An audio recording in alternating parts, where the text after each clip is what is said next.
ready. Good afternoon, my dear friends. In today's presentation, I would like to throw some light on Oscar Wilde's use of irony in his play, The Importance of Being Honest. Now, an academic presentation, they say, is basically in the manner of three things, It is a kind of an examination, an evaluation of the previous knowledge of the audience. It is at the same time the explanation of a new subject that the academician tries to make. And at the same time, it is also some kind of an inspiration. It's a kind of an incitement, if I may use this word without its pejorative or negative connotation. It is a kind of an inspiration, an incitement of the audience to search, to seek, and to learn more. Now, Oscar Wilde's play, The Importance of Being Honest, is strewn all over with examples of irony. We all know that irony is basically a kind of a stylistic trope, whereby there is a discrepancy between what is and what is meant, what is said and what is meant, what happens and what its implications are, and so on and so forth. Now, we also know that there are basically three kinds of irony. There is obviously verbal irony, and there is also situational irony. And in the case of a play, there is something called dramatic irony. Verbal irony is when something is said and the meaning is entirely its opposite, Similarly, situational irony takes place when something is done with a particular intention and a totally unexpected take on that situation comes to the fore. Similarly, dramatic irony takes place when, there is some kind of an information that is known to the audience but not known to the characters. So characters, they act or speak in an ignorant way, and the real implication of what they say or do becomes clear to the audience without that means the characters being aware of them. Now, I should like to give a kind of a disclaimer before I start today's discussion of importance of being honest and Oscar Wilde's use of irony therein.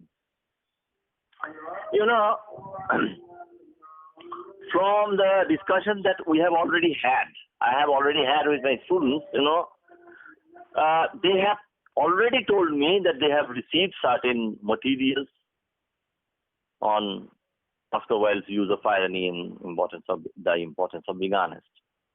So the objective of this presentation is not by any stretch of the imagination to catalog all the examples of irony that actually are there in the importance of being honest.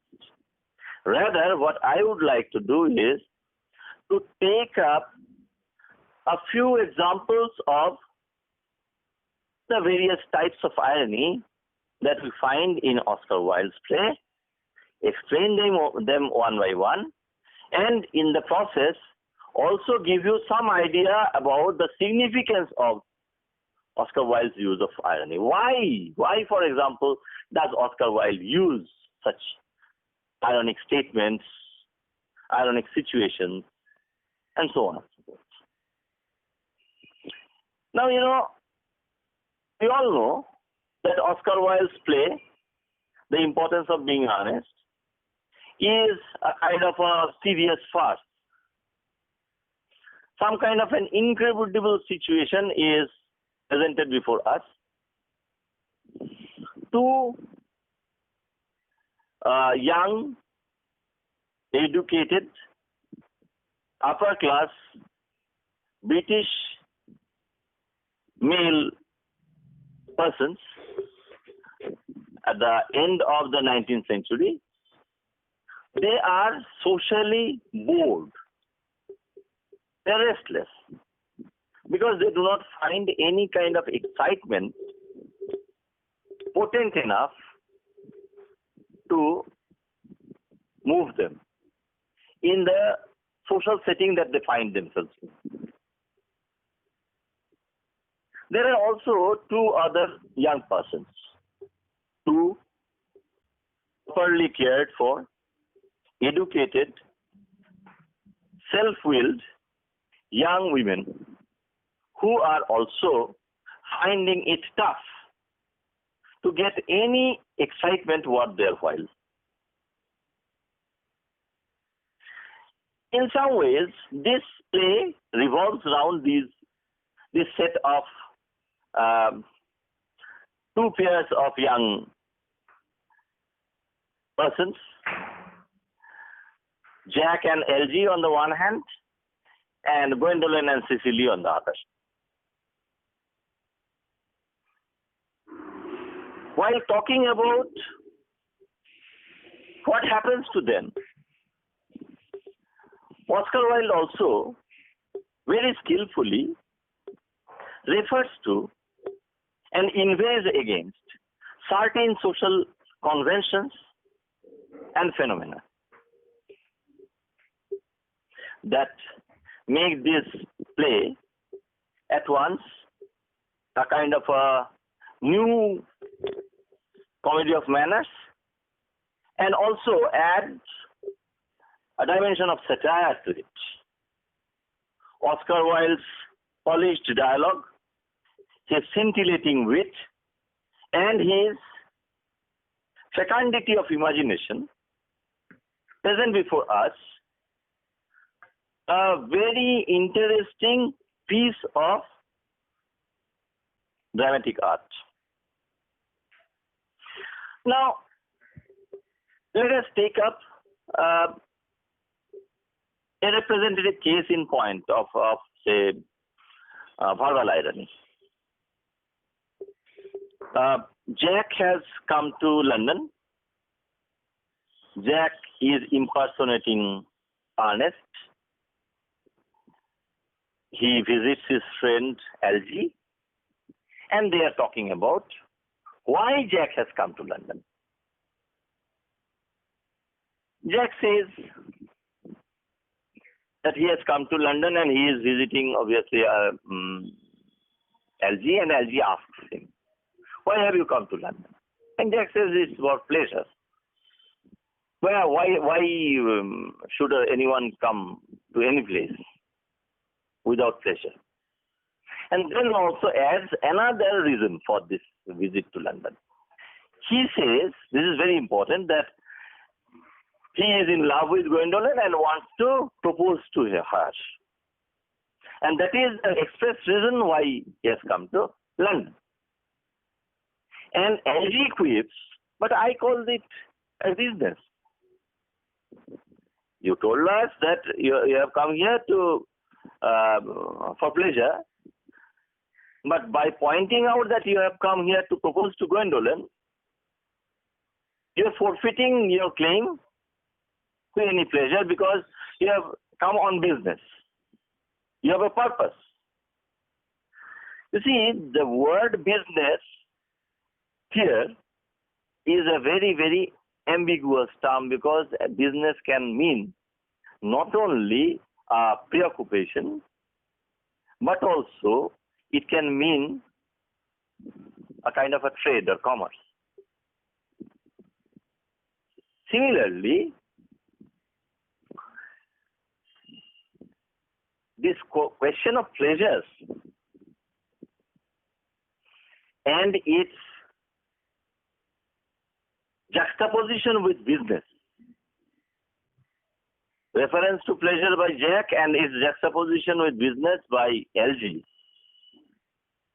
at once present before us certain linguistic possibilities. For example,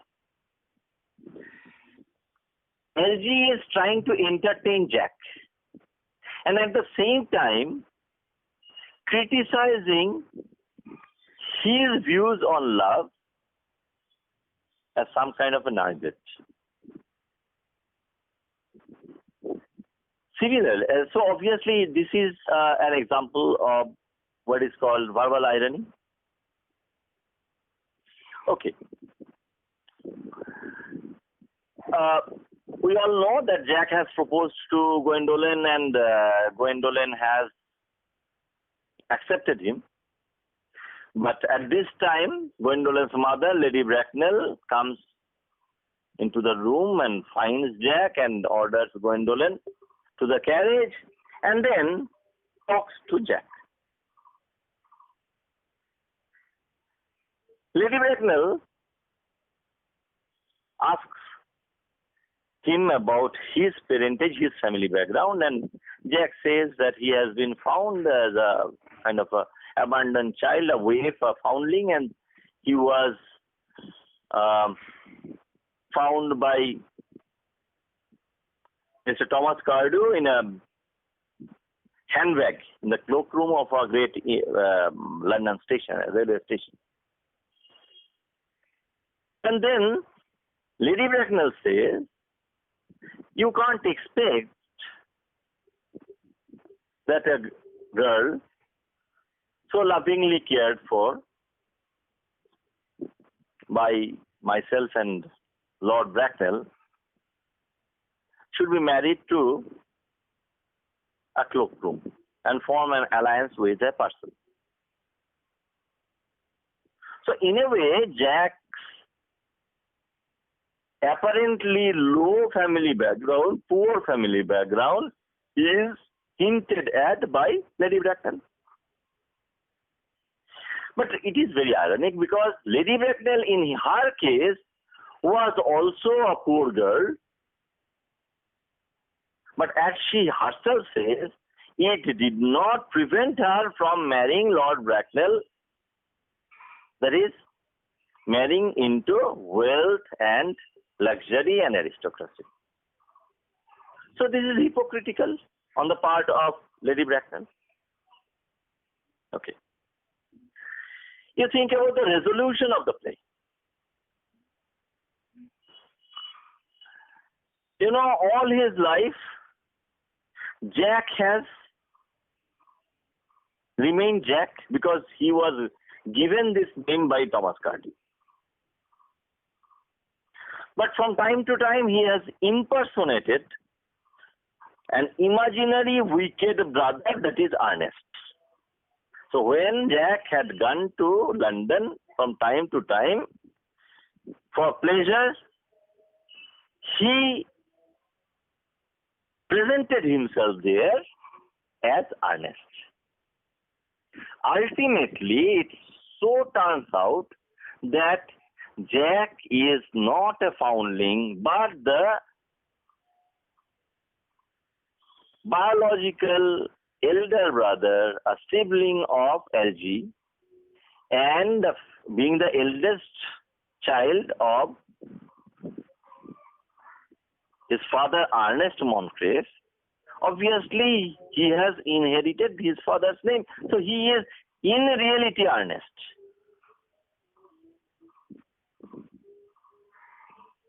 Similarly, a case of dramatic irony takes place when, you think about the love interest of both Cecily and Gwendolen.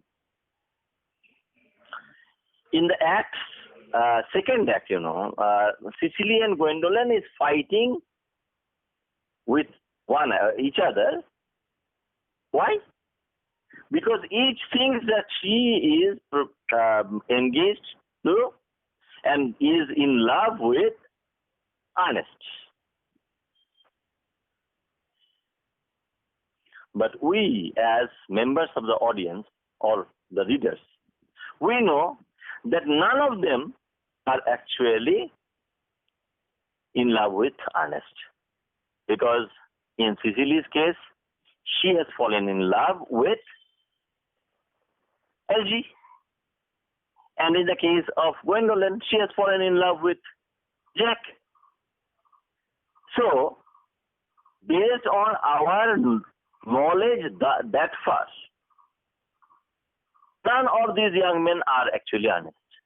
Ultimately, it turns out that Jack was Earnest. That is a different issue altogether. So, what we really want to point out and why Oscar Wilde has made such an abundant use of various kinds of irony in this play is because he wants to add to the element of suspense.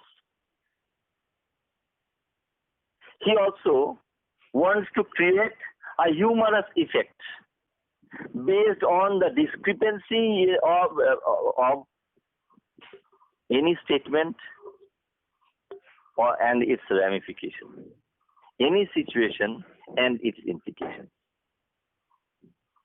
So in today's presentation, what I have tried is, I have not, by any stretch of the imagination, tried to catalog all the examples of irony in Oscar Wilde's play.